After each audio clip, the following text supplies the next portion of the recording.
About to start our prayer here before we go into court. So everybody that's out there, please join us. Good morning.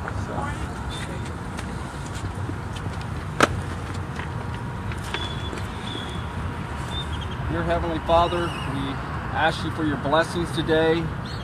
We ask you that you bring peace in the courtroom, bring peace upon our men that are sitting there as prisoners.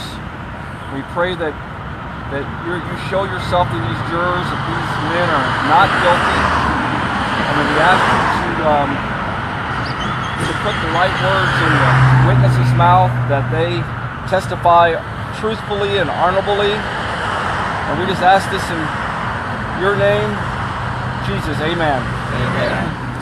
Thank you. Well, we're going in the courtroom, guys. We'll be back out at lunch and give you an update on what we find out. We have witnesses today that are going to be testifying on the government's behalf. But we just prayed and we're asking that their words be truthful and honorably and not no lies today. So thanks a lot, and we'll give you an update at lunch. Good morning, everybody. We're just stepped out of the courtroom, and we had a good morning this morning. Had the first witnesses that were brought up from the government, and we got Joshua here too. We'll get into what happened in court here in just a moment. But Joshua, he was arrested the other day down here, and he's back down here with us. He spent a couple of days in jail, and he bailed out. Tell us about your story. Okay, well, I'm sure some of you saw, I was on the courthouse property. I was approached by Metro. They demanded to see my ID, or my date of birth, sorry. I refused because they couldn't provide a probable cause or a reasonable suspicion. So, of course, I'm preserving the Constitution. I refused. They took me to jail. I went to jail. They didn't allow me to speak my mind and represent myself. They had a complete stranger, a court-appointed attorney who I don't trust. I believe he's incompetent because he couldn't understand any laws that I was quoting. So they treated me like a child. Well, anyways, they raised my bail from $640 to $2,600 for obstruction charge. So my family, a couple of friends had to pay. I thank some of you that were calling and checking up on the bail status. But moving forward, they even after I got out, they are offering a deal of 146 days suspended. I have to stay away from the courthouse for 1 year, and that I believe that's the reason why they want that is because they don't want me to come back and file a lawsuit on Metro. That's what I think, but I'm not sure. So now that I'm out, I'm back here. I'm not going up on the steps because I want to tread lightly, but I'm here supporting everyone, and I want to thank everyone who are supporting me. But one thing I want to get clear is I will not stand down. I will always support our guys. They need our help. We're all putting a lot on the line. They're putting more. So I encourage all of you to come out and start standing. Don't be afraid. This sidewalk is open to all of us. And if you guys want, I'll keep updating. I got court March 7th is my trial. They're denying me a jury trial. I told them no, the Constitution guarantees me a jury trial, a jury of my peers. You and I told the judge, you and the state work for the same team. That's a conflict of interest. If we are going to play like that, let's move this trial, let's move this court to federal. If the state is claiming to be the victim, the judge cannot be working for the state or the city, representing both, because that's not I don't have a fair chance. I will be found guilty. If I'm found guilty, they will put me in jail for 146 days, which I'm sure they will. They've been throwing the book at me for exercising my Fourth Amendment right. That's what this is about. I'm standing up even if I know that I'm going to jail. This document, I don't have rights because this document says I have them. I have them because nobody's big and bad enough to come and take them from me. And if they try, I will still stand my ground and voice my opinion.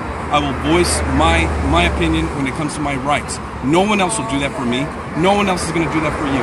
So I suggest that all of you guys start standing up, whether it's in the city council, in your church, your state legislators. Go after it. Go after it. Thank you, guys. As you can see here, there's more injustice being done by taking away people's rights. Refusing him the right to a jury, saying it's a privilege, not a right. This is what we're seeing in Portland, Oregon with the guys there. They've got 7 misdemeanor charges after the felony charges that they're facing with the jury, and they're denying these guys' rights to a jury over there in Portland, Oregon the same way. We're seeing this across the country. And I'm sorry, it's crazy. Josh is just one of them. We're proud that he stood strong the other day, and we're supporting him strongly. We appreciate everybody that stepped in to try to help pay his bond, and he still needs our support. So thanks a lot, Josh. Appreciate it. Thank you, man. Thank you all. Here in court today, we brought two. Hold it. Who's this? We know that guy. Here. Look at this. We got Gavin down here. Come on here, listening to Gavin. John Lamb live. Come on down. Come around here, Gavin. This is where the party is, everybody. We got Gavin down here today too. You continue. I'm just listening. Okay. So just real briefly, we had the defense or the prosecution. They brought up 2 witnesses today. An FBI agent that's a special agent. He does surveillance on the cameras in airplanes. He testified for about 2 hours. He pretty much didn't talk at all. He just testified to a surveillance video. It lasted for a couple hours. Then they brought in another EPA type agent, environmental agent guy from Denver, Colorado, and he was testifying on we didn't quite get it finished, but on the documents that they had served Clive and Bundy to remove these cows off the property. And that's kind of where we was at. The defense team's doing real good. Todd Engel did awesome re-questioning the FBI agent on the stand. He took probably longer than any of the other defense guys, and he had some real legit questions to ask, and he done professionally. I'm really honored to be in court when he's questioning them and talking. He does professionally and really good. We also had Stephen Stewart's attorney that asked a few questions, and Eric Parker's attorney. These guys are doing great. The defense team has it together, and I see this case just unraveling really quick here. The government is dragging their feet, and it's really boring so far, to put it simply. I don't really know what they showed us this morning, but except a still video that with no voice. But things are going real good. I'm going to be going to Portland here this afternoon, so you're going to have to look to a bunch of these guys here to keep reporting down here. And as they tell me over in Portland, I'll keep telling you what's happening here also. But Skipper and Joshua and Doug and Brother David here, Lehman, check their live streams out. They're going to be doing this the rest of the week. Let's let Gavin say some things here. I think you covered it. The only thing I would add is point these cameras around. I mean, show them how many people are here. And there's not a lot. There's not a lot. But listen, guys, we need you down here on the ground. Everybody that shows up, don't sit behind a keyboard. Find somewhere to get down on the ground. And you look at what Josh did last week, standing up down here and getting arrested. You look at what John's doing, and all these people down here are doing, keeping the cameras rolling, keeping things moving. The corruption has to be exposed. We can't be divided on faction. I'm with this little group, and I'm with that little group. This is all the same message. Exactly. And so whether it's Josh being arrested, or whether it's the Bundys being arrested, or Pete Santilli, or Jerry DeLumis, or whether it's protesters at some other protest down the road, the rule of law is not in these courts. Look at this. Look at the size of this court building. This is a monument to treason. They're laughing at us, you guys. They're looking at us and they're laughing at us and saying, look, we're going to do whatever we want. Well, no, you're not, because there's going to be an accounting. There's going to be justice. We need boots on the ground. We need to get together, and we need to be standing on the same message. We don't have to agree on everything. There's some people that don't like Gavin. There's some people that don't like, well, no, everybody likes John. But there's some people that don't like Skipper. But look, we got people here. There's people. And you know what does my heart good is seeing all these cameras on. Because if we point cameras, look at Josh last week. Guys, they took Josh behind the building and started beating him up. And then all the cameras, then the cavalry arrived and all the cameras came around. Was it you that had the camera on down there? Not down there. Skipper did? Awesome. And so you get those cameras out, you get the narrative out. People get angry sometimes because they're like, hey, stop getting in their face. Stop dealing with the cops on the street. Go to the top. You can't go to the top. Look what happens when we go to the top. They control the narrative. It's the troops on the street, the order followers. It's the officers who are complicit in saying, yes, for a paycheck, I will enforce treason. It doesn't matter how nice of guys they seem. We have to recognize that we've got to stand up right here, toe-to-toe, on the street to the tyranny. That's how we get it done. You've got to get out here, and you got to stand. Anything else, John? I'll give it back to John. This is how I learned how to talk right here. I watched his videos, his live streams. So thanks a lot, Hey, Gavin. thanks for It's being down awesome. here. We'll probably Yeah. see you in Oregon, but Just real quickly, explain what this means. look at this. What do we got here? That's right. For if our Constitution is to survive, it must be protected from all enemies, whatever it takes. Now listen, ask yourself the question. Here they come. They're going to call me a cop hater. Who is it every single time, universally, who's attacking our Constitution? Is it the politician? Is it the judiciary? Well, yes, they do it some too. But who's guarding the courtrooms as we're carried in chains? Who's guarding the jails? Who's arresting us on the side of the road? Guys, when I got down here, I parked 2 blocks away, and within 3 minutes, as I'm unloading my family, the feds are lurking behind me, walking around my car, trying to intimidate my family. It doesn't matter how nice the enemy may seem. We gotta love them. We got to be kind, we got to be principled, but we need to recognize that those attacking our liberty and our children's birthright in the Constitution, we have to resist them with principle. We're never the lynch mob, but we have to stand up to them. Exactly. Well said. How do we find the body cam of the video? Oh yeah, so I forgot about that. Did you see that yet? I haven't. So last night, yesterday, I got somebody anonymously released this video. All these body cams from the BLM, and you're gonna have to check it out. I did get that. Okay, and it's really good stuff. I don't know where this stuff came from. I wish we could get more of it, and maybe we will. But there's body cams, guys, at the BLM talking about shooting people. There's body cams of when they were beating up Dave Bundy. The only terrorists at Bundy Ranch were the federal government, and that's a fact. That's the only terrorists. Those were the only ones using threats, intimidation, coercion, lawlessness, corruption. We see it all over this nation. Get that video out. I think it's on the Bundy Ranch page. John may have shared Skipper's it. page. Skipper's page. I know it's on Gavin Seim for Liberty. Doug's page. So yeah, just get it out, reshare it, do whatever you need to do, but look at that information because it shows the truth. I know we know the truth, but we need to educate our neighbors and love our neighbors and show them the truth. We need to realize that we're all united against the same enemy. And we've heard about Senator Harry Reid being involved in this land grab. What do you know about that? To me, it's clear. I mean, the treason goes so deep, guys. And you think about this: we elect people to represent us. Let me be candid. The representatives should be doing what John and I and Joshua and all these people out there. The representatives should be the ones going to the courtrooms and saying, "Who do you think you are?" Your sheriffs should be the ones dragging the judges from the bench and saying, "This is not going to happen. We have due process in our county." But what do you got? You got Harry Reid. You got people making backroom deals. You got whores selling your children's liberty and their birthright for a paycheck, for power, and for position. And it's not going to stop by electing more politicians. It's not going to be fixed. It's not going to be fixed by a new president or a new congressman. You have to stand up. That's where it's at. One thing we've seen where Clive Bundy in court today had been sending letters since 1982. 1982, he started sending letters to like a redress of grievance to the federal government. They've been ignoring him since 1982. Yeah. The only thing they did was remove him from his property.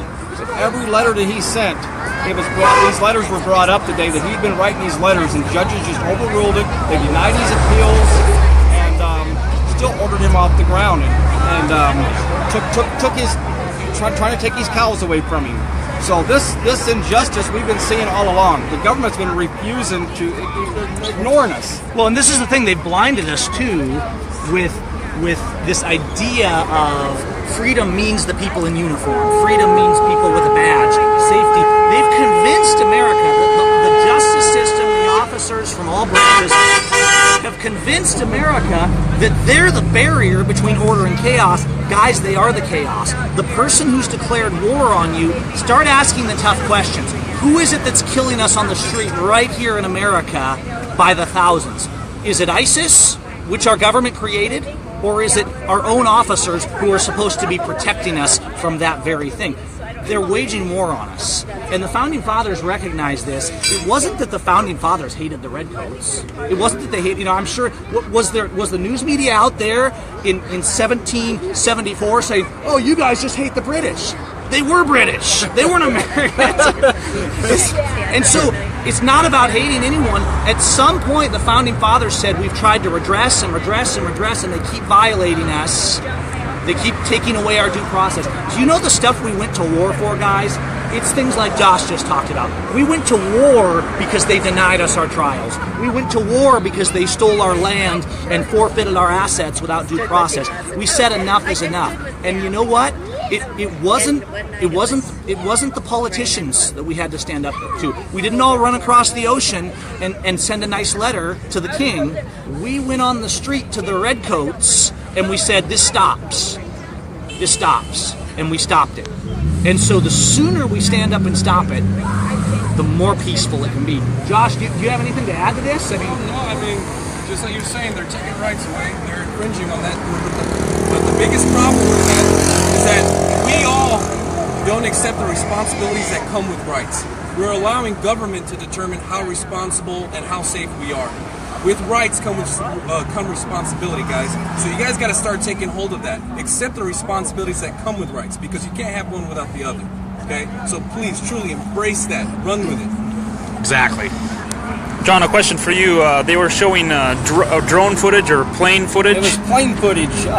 So there was an FBI agent that was flying the plane, and then there was an FBI agent that was on the stand that was testifying on what he took. He was the camera guy. Sometimes he flies, but this particular day, he was actually flying the airplane and taking the camera footage. And he was being guided where to take footage by a command center on the ground. Hey, John? Yes. Anthony, I would add that footage today from that airplane completely supports the narrative that our guys have put forth from the beginning. Absolutely. The government has always contended that this was a massive armed violent assault, and what they showed from that video today was a group of protesters slowly moving into that wash. And the U.S. attorneys went back twice and asked the FBI agent, have the number of government vehicles increased? And the man had to answer no. And if it was an armed, massive, violent assault, as the government has contended in all of its motions, it would make sense that they would have assaulted that position right there when there was nobody there. But that didn't happen, and the video evidence shows that today. This, from start to finish, was nothing but a protest. And I think what we're going to find out is that the man from Burning Man, which we now know to be Daniel P. Love, I think we're going to find out in the next few weeks that that man single-handedly escalated this from a peaceful protest into a tense standoff. Not the men that we have in court today, not the Bundys, and not the mid-level organizers. It was a protest start to finish, and I think that that video that they showed today absolutely supports that narrative that they've been saying for a year since they were arrested. He's exactly right. Woo! So Anthony came all the way from Idaho. So. Idaho, Joe from... Yeah, where can they find you at? You run the blog, right? BundyRanchStandoff.info, not .com, it's .info, BundyRanchStandoff.info. We've been doing some narrative control there. The government has been very generous in their embellished narrative to give us material on almost a daily basis. He's the one that bailed me out. This is the guy. We gotta have this guy running around, right? Good job. Thanks for coming. Yeah, That's the thing. It's about getting down there, right, and supporting. It's about showing up. It's about getting the message out. I mean, don't get me wrong. We share on Facebook and we comment and interaction on things like that when you can't be on the ground. But don't think that's going to be enough. Can John do like a Smokey the Bear pose or something? Only you can stop it. Only you. There's a meme right there. So, and you know what? Look at this down here. We got kids down here. We got my wife over there. Liberty's a family affair, guys. It's not something. It's not something that that you ignore to your kids. Liberty's something you teach to your children, not hide away on dusty shelves. You hold it up in front of you every day of your life, and you do that not in words, but in deeds. Words are easy. Actions are hard. But that's what the Bundys did. That's what our prisoners in here did. That's what protesters are doing all over America. Even if you don't always agree with their every position, instead of turning against them, unite against the common enemy and help encourage them encourage them to do better, encourage them to carry the message. If you have a disagreement with how the protest group from the other side of the faction is, then go down there and talk to them and realize they're human beings and that they're sick of being abused too, and come together as one. That's what the Founding Fathers had to do. It took them a generation. It took the Founding Fathers a generation to get to the point where they could come together enough to unite as one. Absolutely. You cannot have all this broken up factions. It can't be Democrat against Republican. It can't be Black Lives Matter against 3%. We've got to come together. We've got to show up. Absolutely. Speaking of coming together, what do we got going on up in Oregon? Well, look what everybody's missing out on. All this fun we're having down here, supporting these political prisoners and these guys in jail. Tomorrow we have court again here. Also this afternoon we still got to finish out today. But tomorrow back here at 8 o'clock it looks like. Portland, Oregon tomorrow morning at 8 o'clock. I will be over in Portland tomorrow. All these people here will still be here supporting these guys. So that's the two next things coming up is tomorrow morning here and Portland tomorrow morning. I got to make a plane here shortly, so I got to leave. We'll probably see you back home. A word to Anthony. It wasn't the...